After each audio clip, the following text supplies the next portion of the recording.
नमस्कार दोस्तों, जितने भी student sir C V Raman talent test का एग्ज़ाम दे दिए हैं उनके लिए मैं बता दूं कि जो उन लोगों के एग्ज़ाम में क्वेश्चन पूछा गया था उनका मैं बिल्कुल करेक्ट आंसर लेकर आ गया हूं।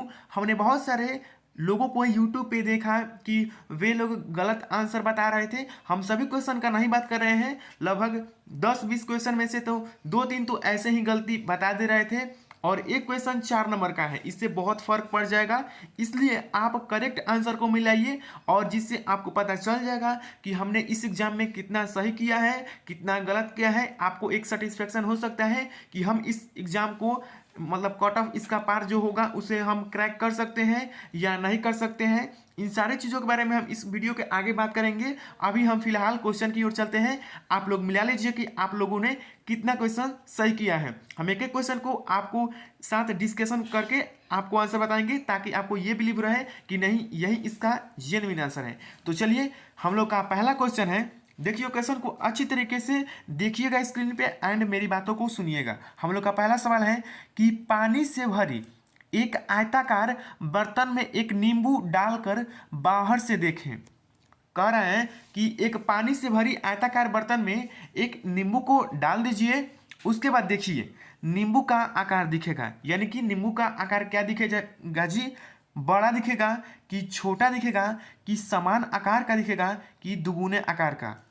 देखिए गाइज, मैंने आप लोगों को जो क्वेश्चन हमने हमारे पास एक स्टूडेंट में था उसी का क्वेश्चन का हम स्क्रीनशॉट लेकर उसे अपने से क्वेश्चन को टाइप कर दिए हैं और ये क्वेश्चन आपके एग्जाम का ही है। मैंने इसे अपने से टाइप करके लाया हूँ। तो देखिए हम लोग का है कि पानी से भरी एक आयताकार बर्तन में एक नींबू डालकर बाहर से देखें, नींबू का आकार दिखेगा। कैसा दिखेगा जी? बड़ा दिखेगा कि छोटा कि समान आकार का कि दुगुने आकार का? तो देखिए क्वेश्चन को समझिए। ये क्वेश्चन आपको 9th क्लास में बहुत ही अच्छी तरीके से अगर आप पढ़े होंगे तो आप बहुत ही आसानी से इसे सॉल्व कर सकते हैं। कि देखिए हमारे पास ये प्रकाश का अपवर्तन चैप्टर से संबंधित सवाल है कि देखिए जब हम किसी भी वस्तु को पानी के अंदर या कहें तो हम मीडियम चेंज करते हैं तो उस वस्तु के आकार पे इफेक्ट पड़ता है। तो देखिए पानी और हवा दोनों दो मीडियम है, यानी कि हम देख रहे हैं विरल माध्यम से सघन माध्यम। सघन माध्यम क्या है जी? तो यहाँ पानी है, तो हम ऊपर से देखेंगे तो वे बड़ा दिखाई देंगी। जी हाँ दोस्तों, हम सरल माध्यम से विरल माध्यम में देखेंगे तो वो वस्तु या कहें तो हम लोग नींबू डाले हैं तो वो हमें बड़ा दिखाई देगी। तो इसका राइट आंसर हो जाएगा ऑप्शन नंबर ए। अगर आप एग्जाम में ऑप्शन नंबर ए के साथ गए हैं तो आप बिल्कुल सही आंसर के साथ गए हैं और इस पर आपको 4 मार्क्स फुल्ली मिलने वाले हैं। तो अगर आपने सही किया है तो आप एग्जाम में 4 मार्क्स को ऐड कर लीजिए। चलिए नेक्स्ट क्वेश्चन, क्वेश्चन नंबर दूसरी की ओर चलते हैं। यह भी क्वेश्चन बहुत ही अच्छा क्वेश्चन है कि गीली कच्ची सड़क पर चलना चाहिए। गीली कच्ची सड़क पर चलना चाहिए, कैसे चलना चाहिए जी? आपके पास 4 विकल्प दिए गए हैं। छोटे डेग से जमीन में पैरों की उंगली गड़ाकर, बड़े डेग से जमीन में पैरों की उंगली गड़ाकर, छोटे डेग से जमीन को हल्का दबाकर, बड़े डेग से जमीन को हल्का दबाकर। तो देखिए यह आपका लॉजिकल सवाल है, आप जरा सा दिमाग लगाते तो आप इसका सही आंसर कर देते। देखिए हम एक एक ऑप्शन को आपको समझा देते हैं। अगर आपने ऑप्शन जो मैं बताऊंगा उसे सही किए हैं तो आपने बिल्कुल सही आंसर के साथ गए हैं। तो देखिए ये कह रहा है छोटे डेग से जमीन में पैरों की उंगली गड़ाकर। देखिए अगर आप छोटे डेग से चलेंगे तो आपके ऊपर दबाव कम होगा जिसके कारण आपका पैर गीली कच्ची सड़क में दब जाएगी। तो ये तो आंसर होने वाला नहीं है। उसके बाद देखिए बड़े डेग से जमीन में पैरों की उंगली गड़ाकर, पैरों की उंगली गड़ाकर नहीं चलना है जी।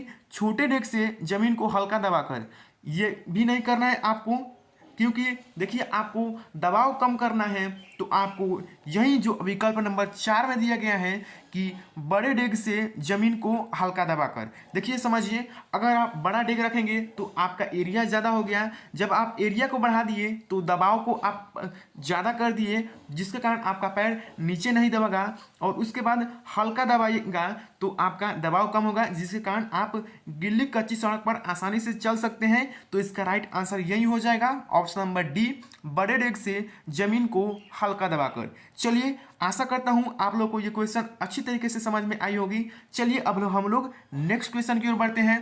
क्वेश्चन नंबर 3 क्या है। ये क्वेश्चन तो लावा गोली क्वेश्चन पूछ दिया था और बहुत सारे लड़के कह रहे थे कि सर बहुत क्वेश्चन हार्ड पूछा है। यही हार्ड क्वेश्चन है जी, बिल्कुल आसान क्वेश्चन आया है इस एग्जाम में, तो इससे भी हार्ड क्वेश्चन पूछना चाहिए। देखिए क्वेश्चन क्या है कि कौन सा ग्रह सूरज से प्रकाशित होता है। ये तो लगभग बच्चे बच्चे को पैदा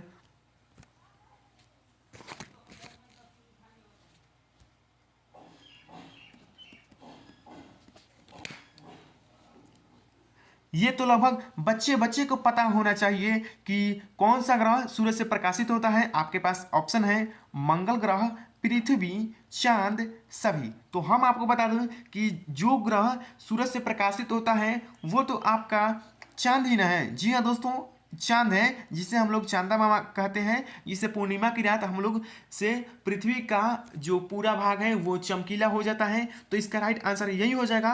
प्रकाशित का मतलब ही होता है चमकता है। कौन सा ग्रह सूर्य से चमकता है जी, तो चांद। तो इसका राइट आंसर यही हो जाएगा। अगर आप क्वेश्चन नंबर 3 में चांद के साथ गए हैं तो आपने बिल्कुल सही आंसर के साथ गए हैं और आपका ये आंसर बिल्कुल करेक्ट है।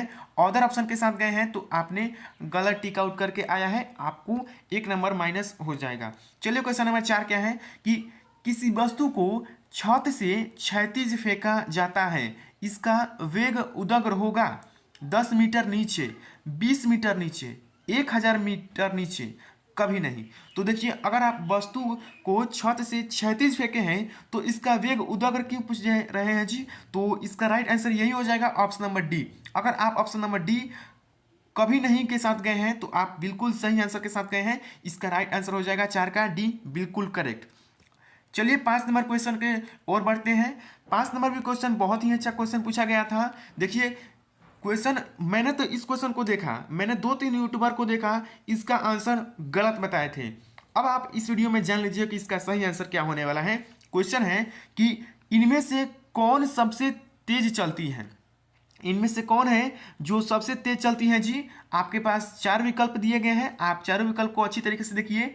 बिल्ली की आवाज़, कुत्ते की आवाज़, कोयल की आवाज़, कोई नहीं, सभी आवाज़ की गति समान है। तो देख लीजिए, बिल्ली की आवाज़ की बात करें तो बिल्ली की आवाज़ की बात करें या कुत्ते की आवाज़ की बात करें या कोयल की आवाज़ की बात करें, तो देखिए ये तो यहाँ जिक्र नहीं किया है कि बिल्ली की तेज गति से चिल्ला रही है, कि कुत्ता तेज गति से चिल्ला रहा है, कि कोयल तेज गति से चिल्ला रही है। बहुत सारे यूट्यूबर कोयल की आवाज़ को बता रहे थे, तो आपको घबराना ही है, ये इसका आंसर नहीं है। देख लीजिए इसका आंसर ये है कि कोई नहीं, सभी आवाज़ की गति समान है। इसका राइट आंसर यही हो जाएगा ऑप्शन नंबर डी। क्योंकि देखिए जब हम आवाज़ के जिक्र कर रहे हैं तो ये मीडियम पे डिपेंड करता है, न कि हमारे बोलने पे। बिल्ली की आवाज़ या कुत्ते की आवाज़ या कोयल की आवाज़ की बात करें तो ये सब मीडियम पे डिपेंड करता है, न कि उसकी आवाज़ पे। तो इसका राइट आंसर यही हो जाएगा कि कोई नहीं, सभी आवाज़ की गति समान है। अगर कोई जहाँ पे हम लोग हैं या ग्रेविटी है, यहाँ पर जो वॉइस है यानी आवाज़ की गति का मीडियम है वो एक गति जो है वही फिक्स है। कोई भी आवाज़ होगा वो उसी गति से ट्रेवल करेगा। तो इसका राइट आंसर यही हो जाएगा। आशा करता हूँ ये भी क्वेश्चन अच्छी तरीके से आप लोग को समझ में आई होगी और इसका राइट आंसर भी आप लोग को पता चल ही गया होगा। चलिए क्वेश्चन नंबर 6 की ओर बढ़ते हैं। गाइस क्वेश्चन का सीक्वेंस इधर उधर हो गया होगा तो इसके लिए क्षमा चाहता हूँ, आप मिला लीजिएगा। चलिए 6 नंबर क्वेश्चन है कि एक चिड़िया समान गति से उड़ रही है। एक चिड़िया समान गति से उड़ रही है, इसके मुंह से एक फल का टुकड़ा गिर जाता है। इसके मुंह से एक फल का टुकड़ा गिर जाता है, जमीन को छूते समय फल का टुकड़ा होगा। आशा करता हूँ क्वेश्चन समझ ही गए होंगे। विकल्प देखिए, चिड़िया के आगे गिरेगा, कि चिड़िया के पीछे गिरेगा, कि चिड़िया के ठीक नीचे, कि चिड़िया के उड़ने की दिशा के अनुसार गिरेगा।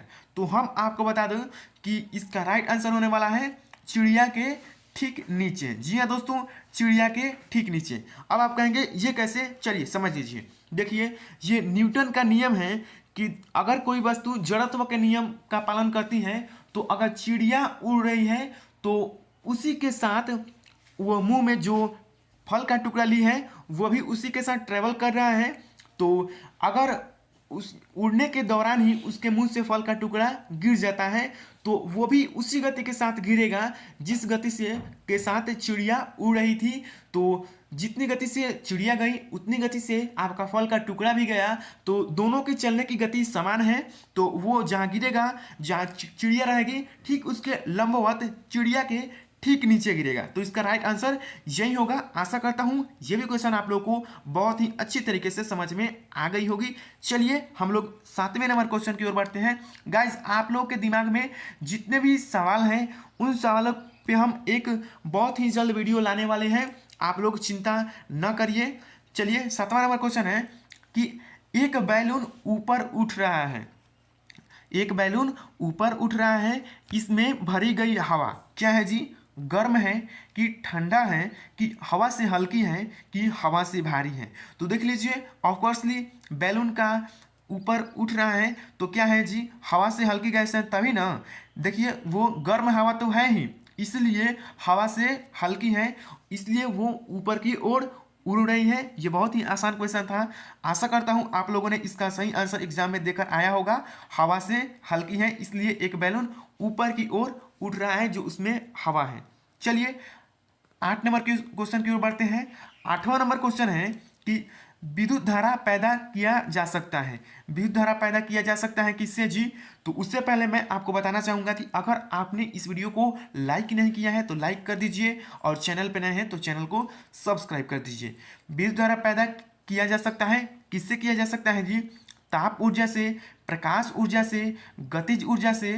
तो ये ऑप्शन नंबर डी है, सभी। तो मैं आपको बता दूं कि विद्युत धारा हम सभी से पैदा कर सकते हैं। जी हाँ दोस्तों, चाहे वो ताप ऊर्जा हो या प्रकाश ऊर्जा हो या गतिज ऊर्जा की बात करें, ये तो आपका विद्युत मोटर का उदाहरण है। प्रकाश ऊर्जा ये सोलर सिस्टम का उदाहरण है, और ताप ऊर्जा यानी कि ताप देकर भी हम विद्युत मोटर को नचाकर आसानी से विद्युत धारा जनरेट कर सकते हैं। तो इसका राइट आंसर यही हो जाएगा, इनमें से सभी। इनमें से सभी यानी कि सभी इसका राइट आंसर हो जाएगा।